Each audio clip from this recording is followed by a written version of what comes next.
ഈശോയിലെ ഏറ്റവും പ്രിയപ്പെട്ടവരെ, മാർച്ച് 19 വിശുദ്ധ യോസേപ്പ് പിതാവിന്റെ തിരുനാള് കത്തോലിക്കാ സഭ ആഘോഷിക്കുന്ന ദിവസമാണ്. പരിശുദ്ധ അമ്മയുടെ സഹയാത്രികനായി, വിരക്ത ഭർത്താവായി, ഉണ്ണീശോയുടെ വളർത്തുപിതാവായി ഒക്കെ സുവിശേഷം നമ്മളെ പരിചയപ്പെടുത്തുന്ന ആ യോസേപ്പ് പിതാവിന്റെ ഈ തിരുനാൾ നമ്മൾ ആഘോഷിക്കുമ്പം, നമ്മുടെ അപ്പച്ചന്റെ തിരുനാള് നമ്മൾ ആഘോഷിക്കുന്ന ഈ ദിനത്തില് ഈ തിരുനാളിന്റെ മംഗളങ്ങൾ എല്ലാവർക്കും ഏറ്റവും സ്നേഹത്തോടെ ആശംസിക്കുകയാണ്.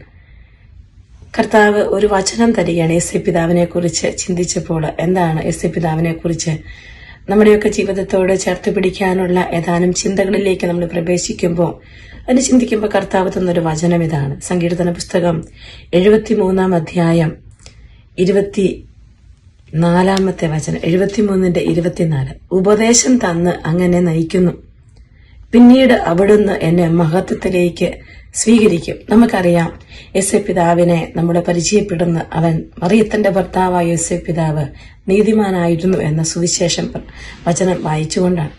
അപ്പോൾ വളരെ നീതിമാനായ യോസേപ്പ് പിതാവ് എങ്ങനെയാണ് തന്റെ നീതിമാനായ തന്റെ ജീവിതം നയിച്ചത് എന്ന് ചോദിച്ചാൽ, നമുക്കൊക്കെ സുവിശേഷം പരിചയപ്പെടുത്തരുന്ന ഒരു സ്വരമുണ്ട്. ദൈവത്തിന്റെ ഉപദേശം തന്റെ സ്വപ്നത്തിലൂടെ സ്വീകരിച്ച് ദൈവിക വഴിയിലൂടെ നടക്കാൻ ശ്രമിച്ച ഒരു വ്യക്തിയാണ് യോസേപ്പ് പിതാവ്. അപ്പോൾ തീർച്ചയായും യോസേപ്പ് പിതാവിന്റെ തിരുനാളിന് വേണ്ടി നമ്മൾ ഒരുങ്ങുമ്പോൾ, നമ്മുടെയൊക്കെ ജീവിതത്തിൽ യോസേപ്പ് പിതാവ് നമ്മോട് പറയും, നിങ്ങൾ ദൈവത്തിന്റെ ഉപദേശം സ്വീകരിക്കുന്നവരായിരിക്കണം. ജീവിതത്തിന്റെ വഴികള് ഒരുപക്ഷെ ഇന്ന് ലോകത്തിലോട്ട് നോക്കുമ്പോൾ പലരും ജീവിതത്തിന്റെ വഴികളില് തട്ടി വീഴുന്നവരാണ്, ചിലപ്പോൾ വീണു പോകാറുണ്ട്. അങ്ങനെ പല വിധത്തില് വഴി അറിയാത്തവരൊക്കെയുണ്ട്. നമുക്ക് കാണാൻ പറ്റും, ജീവിതം സ്റ്റക്കായി പോകാറുണ്ട്. ജീവിതത്തിൽ മുന്നോട്ട് പോകാൻ പറ്റാതെ, അല്ലെങ്കിൽ എനിക്ക് ഇത് തീരുകയാണ്, അല്ലെങ്കിൽ മടുത്തു എന്ന് പറയുന്ന യാത്രകൾ പകുതി വെച്ച് നിർത്തുന്ന ഒരവസ്ഥയുണ്ട്.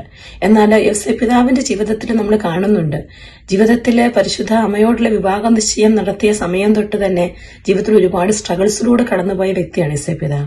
പക്ഷെ യോസേപ്പ് പിതാവിന്റെ ജീവിതത്തിന്റെ യാത്ര ഒരിക്കലും നിൽക്കുന്നതായിട്ട് നമ്മൾ കാണുന്നില്ല. ആ ജീവിതയാത്ര എപ്പോഴും മുന്നോട്ട് പോവുകയാണ്.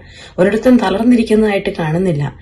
ഒരിടത്തും ഇത് വേണ്ട എന്നോ നോ എന്നോ പറയുന്ന ഒരു ജീവിതം നമ്മൾ കാണുന്നില്ല. മറിച്ച് യോസേപ്പ് പിതാവിനെ നമുക്ക് പരിചയപ്പെടുത്തി തരുന്നത് മുഴുവൻ സ്വർഗത്തിലേക്കുള്ള യാത്രയ്ക്ക് വേണ്ടിയുള്ള ഒരു തന്നെ ചേർത്ത് വെക്കുന്ന ഒരു ജീവിതമായിരുന്നു. അതുകൊണ്ട് നമ്മൾ ഇന്ന് കർത്താവിന്റെ സന്നിധിയിൽ യോസേപ്പ് പിതാവ് തിരുനാൾ ആഘോഷിക്കുമ്പോൾ നമുക്കും ചിന്തിക്കാൻ പറ്റണം, കർത്താവിന്റെ ഉപദേശം സ്വീകരിച്ചുകൊണ്ട് ജീവിതത്തിന്റെ വഴികളെ മുന്നോട്ട് നയിക്കാനുള്ള കൃപ ചോദിക്കണം. അത് സ്വർഗത്തിന്റെ ഉപദേശമാണ്. പലപ്പോഴും നമ്മൾ എന്ത് ചെയ്യണം എന്ന് നമുക്കറിയില്ലാത്ത ഒരവസ്ഥയുണ്ട് നമ്മുടെ ജീവിതത്തിൽ. എങ്ങനെ ആകണം എന്നറിയില്ലാത്ത ഒരവസ്ഥയുണ്ട്. നമുക്ക് കാണാൻ പറ്റും, പരിശുദ്ധ അമ്മയുമായ യോസേപ്പ് പിതാവിന്റെ ഈജിപ്തിലേക്കുള്ള യാത്രയ്ക്ക് സ്വർഗം മുന്നറിയിപ്പ് കൊടുക്കുമ്പോൾ മുന്നോ പിന്നോ ആലോചിക്കാതെ ഉണ്ണിയെയും അമ്മയെയും കൂട്ടിക്കൊണ്ടുള്ളൊരു യാത്ര. പ്രിയപ്പെട്ടവരെ, നമ്മുടെയൊക്കെ ജീവിതത്തിൽ ഞാനും നിങ്ങളുമൊക്കെ അറിഞ്ഞിട്ടോ കേട്ടിട്ടോ ഇല്ലാത്ത സ്ഥലത്തേക്കൊക്കെ പോകാൻ ദൈവം നമ്മളെ നിയോഗിക്കുമ്പോൾ, അല്ലെങ്കിൽ അങ്ങനെയുള്ള വലിയ പ്രതിസന്ധികളിലേക്കൊക്കെ ദൈവം നമ്മളെ അനുവദിച്ച് കടത്തിവിടുമ്പോൾ കർത്താവ് മുമ്പിലൂടെ പോകും. അതല്ലേ കർത്താവ് പറഞ്ഞത്? യെശയ്യാ പ്രവാചകന്റെ പുസ്തകം 45 അധ്യായം 2 വചനം, ഞാൻ നിനക്ക് മുമ്പേ പോയി മലകൾ നിരപ്പാക്കും, ഇരുമ്പോടാമ്പലുകൾ ഒടിക്കും, പിച്ചളവാതിലുകൾ തകർക്കും. അതെ, നമുക്ക് മുമ്പേ പോകുന്ന, നമുക്ക് തടസ്സങ്ങൾ മാറ്റിത്തരുന്ന ഒരു സ്വർഗം നമ്മുടെ കൂടെയുണ്ടെന്ന് നമ്മളെ പഠിപ്പിക്കുന്ന ഒരു യോസേപ്പ് പിതാവാണ് നമുക്കൊക്കെ കാണാൻ പറ്റുക. യോസേപ്പ് പിതാവിനോട് നമ്മൾ പ്രാർത്ഥിക്കുമ്പോൾ യോസേപ്പ് പിതാവ് നമുക്ക് കൂട്ടായിട്ട് നിൽക്കും. സത്യത്തിൽ യോസേപ്പ് പിതാവിനോട് വലിയൊരു ഭക്തി ഉണ്ടായിരുന്നു എന്ന് ചോദിച്ചാൽ, ചിലപ്പോൾ പേഴ്സണലായിട്ട് ചോദിച്ചാൽ അത് പറയാൻ എനിക്ക് അറിഞ്ഞുകൂടാ. എന്നാൽ യോസേപ്പ് പിതാവിന്റെ വർഷം പരിശുദ്ധ ഫ്രാൻസിസ് മാർപ്പാപ്പ പ്രഖ്യാപിച്ച സമയം തൊട്ട് ഞാൻ എപ്പോഴൊക്കെ പ്രാർത്ഥിച്ചാലും എനിക്കൊരു വലിയ പ്രസൻസ് ഫീൽ ചെയ്യാറുണ്ട്. പ്രത്യേകിച്ച് ചില ജീവിതങ്ങൾക്ക് വേണ്ടി. എനിക്ക് അറിഞ്ഞുകൂടാ ആളുകൾ എന്തുമാത്രം യോസേപ്പ് പിതാവിന്റെ ഭക്തരാണെന്നൊക്കെ ഞാൻ ഈ അടുത്ത നാളിലാണ് തിരിച്ചറിയുന്നത്. അനേകം ജീവിതങ്ങൾക്ക് വേണ്ടിയൊക്കെ പ്രാർത്ഥിക്കുമ്പോൾ കൂടെ നിന്ന് സഹായിക്കുന്ന യോസേപ്പ് പിതാവിനെയൊക്കെ ചില വിഷനിലൊക്കെ കാണാൻ പറ്റാറുണ്ട്.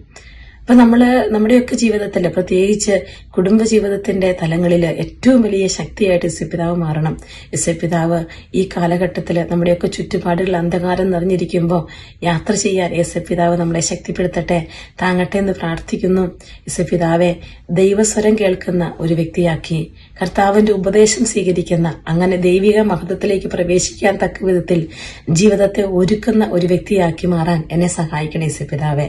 ഇന്നൊറ്റ ചിന്ത എനിക്ക് നിങ്ങളോട് പറയാനുള്ളൂ, ദൈവസ്വരം കേട്ട, ദൈവത്തിന്റെ ഉപദേശം കേട്ട സ്വർഗീയ മഹത്വത്തിലേക്ക് തന്റെ ജീവിതത്തെ തിരുക്കുടുംബത്തോട് ചേർന്ന് നടത്തിയ ആ യോസേപ്പ് പിതാവിനോട് നമുക്കും പ്രാർത്ഥിക്കാം.